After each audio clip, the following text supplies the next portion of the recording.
everyone. Hope everyone's doing well. We received a really good question from one of our subscribers about the looper itself. The big question was, what is the purpose of the looper? And then what is the benefits? Like, what are some of the benefits? So I thought I'd hop on here real quick to kind of demonstrate, because I can talk about the looper. I've been talking about the looper in other videos, but I figured what better thing to do to answer this question, or both of these questions, than to just hop on here and show you guys. So I've got a setup here, my camera here, my Sony ZV-E10, and then I have my DJI Osmo Pocket 3 that is showing the looper to you guys. So as I explain things and demonstrate things, you're able to actually have that visual there. So really, really excited about that. Let's go ahead and get into it. First, what is the purpose of a looping machine? Simply put, a looping machine allows you to take an instrument, singular instrument, and in my case, it's the cello, and track it over and over and over again in a way where I can create multiple voices. Instead of one voice, I can make multiple voices. For me, that's very helpful when I want to play a song, or if I'm creating a short like you guys have seen of a song. Thinking out loud, I've got Owl City's Golden. If I wanted to play that by myself, I absolutely could. It would sound something like this.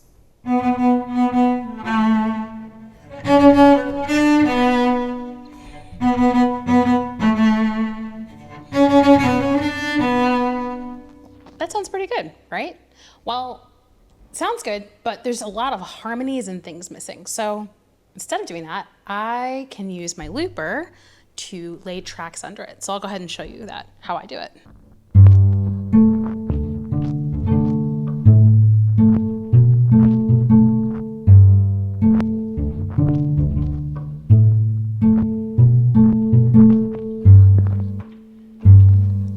So I'm doing what's called pizzicato.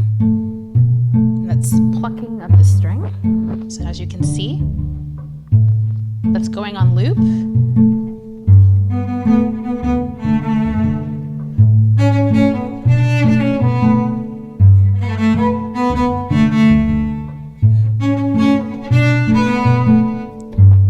Sounds pretty cool, right? So let's take that a step further, and I'll add another layer. We'll do a bass line.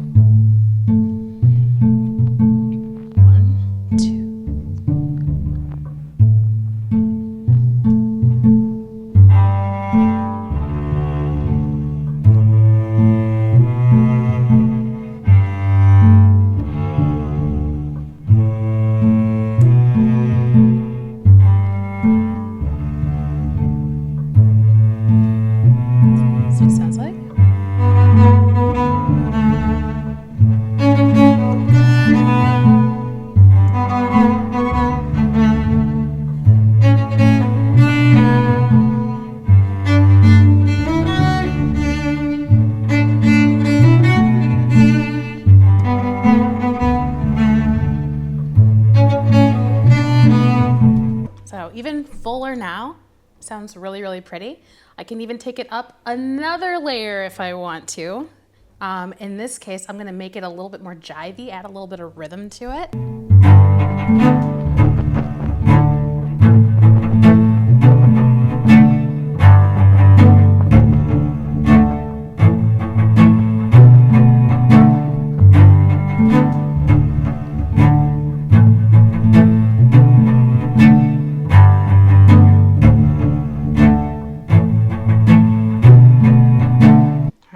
So I've got a little bit of rhythm there. I can add another layer. And this layer, I'm going to use my cello as the percussive instrument.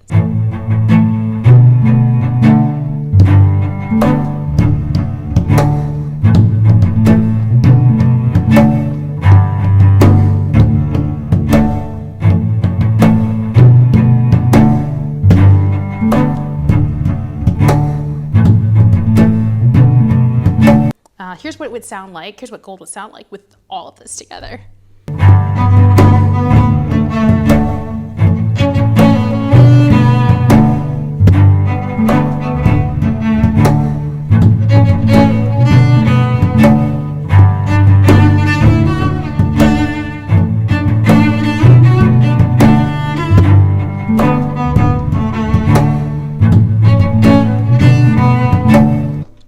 Sounds pretty cool, right? I have the option, if I'm using more than one track, to layer in and layer out the different songs. So in this case, I layered everything into one track. So if I hit the mute button, I'm actually gonna mute everything. So I'll go ahead and show you guys what that looks like to have multiple tracks to work within. So we'll go ahead and delete all this. I just hit this little stop button right here and that takes everything away. But you guys can see how cool is this to be able to create your own orchestra or your own ensemble in real time.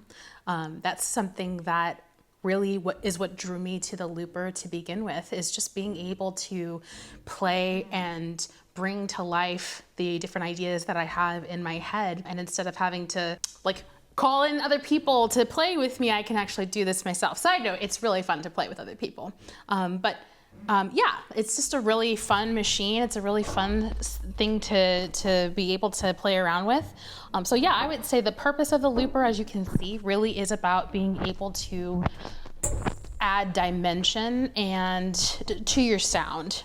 It's about being able to add more voices and layer more voices in real time. You can do this as a backing track. You can set up the layers as a backing track, or you can set it up where you do it live. So you go in and you start out with a blank canvas like I just did, and you're literally putting all the layers in from scratch. So I'll go ahead and show you, add all the layers in again, only this time I'm gonna add my pizzicato in track 1, I'll add my bass line in track 2, and I'll add the jiving notes in track 3, and then I'll add my percussion in track 4.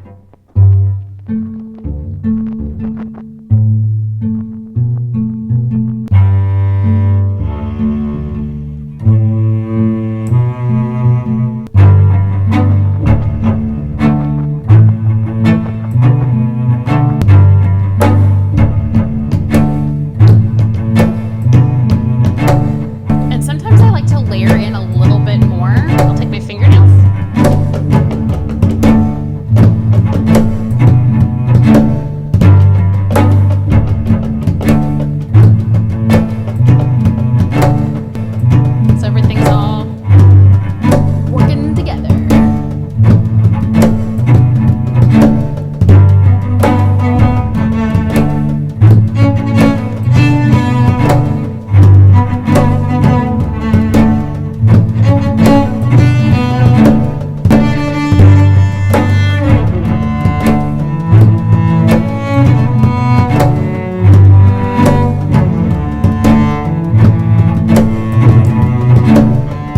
It sounds like full ensemble, still practicing and getting used to live looping in real time. So you guys are getting the raw beginnings of me learning and practicing and making mistakes and all that stuff. So it's really fun.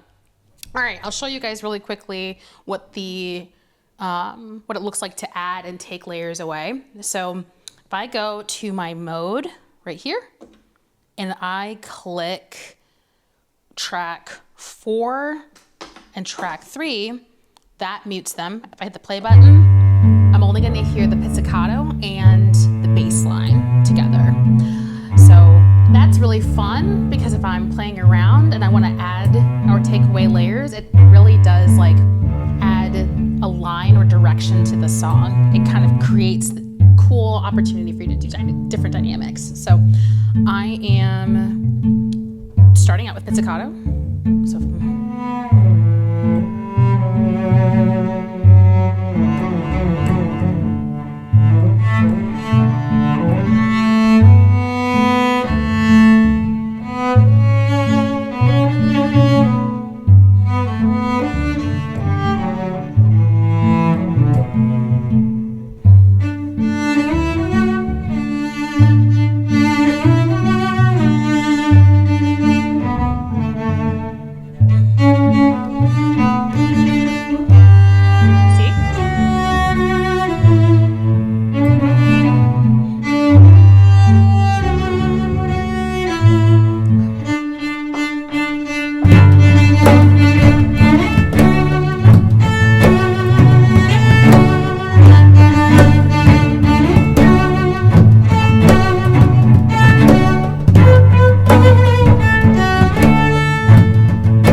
able to do that.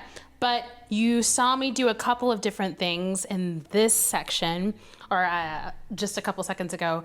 I was playing, I stopped the looper, was still playing the solo line, and brought the tracks 3 and 4 back in.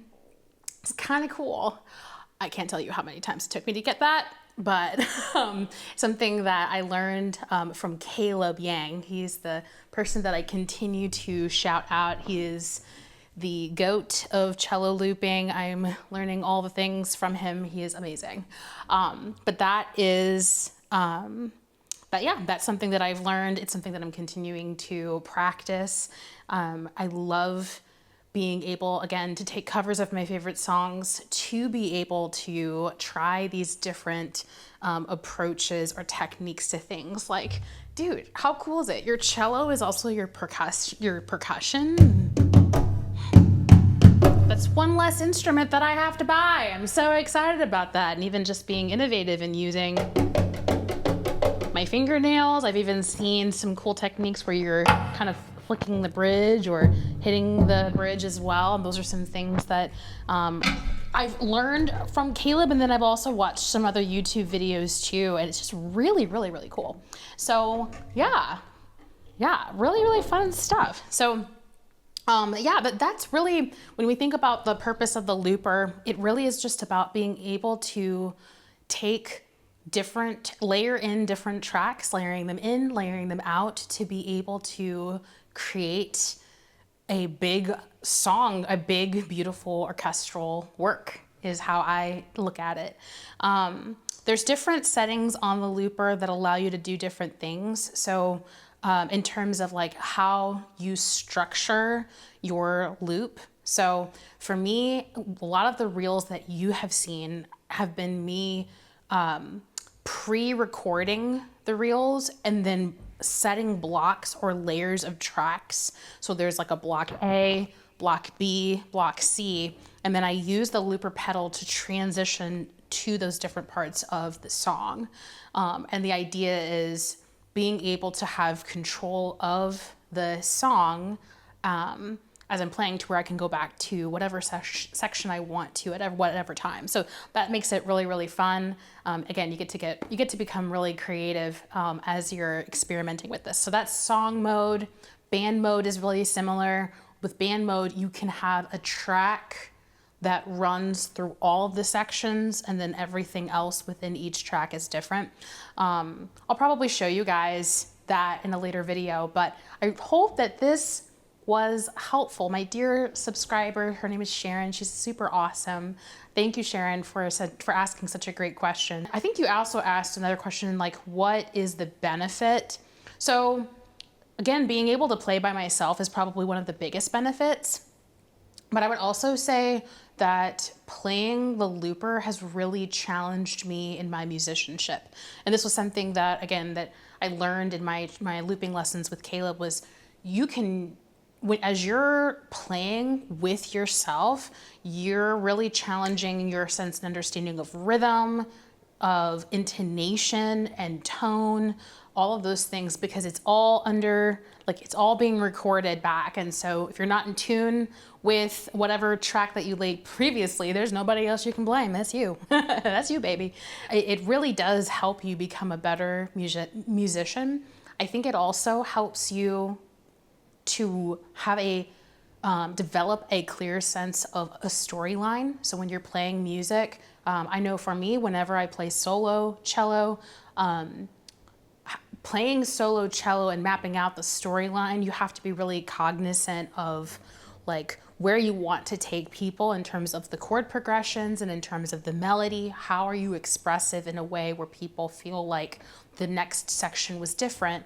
And when you play in an ensemble or you're playing with a piano, that sense and feeling, like you kind of share that ownership with other musicians. But doing this looper and playing this looper,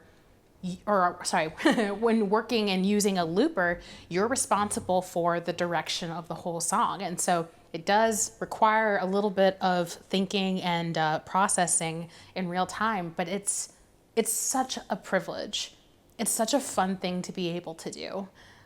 So yeah, I hope this was of value to you guys. Let me know in the comments if there are other types of videos that you want to hear as well. So, you know, this was just a simple like answering a question or responding to a question in the comment section about the importance of the looper. But let me know if there are other things that you want to learn. Like, do you want to learn about the cameras or, again, I'm not, well, I'm not a tech guru myself, but I can share with you how I use or how I kind of have my setup or how I put things together. Please feel free to let me know in the comments. If there are any songs that you're interested in me looping, I'm gonna start doing live streams soon. Feel free to throw requests in the comment section too. Thank you so much for taking the time to watch, and I will see you around. Bye guys.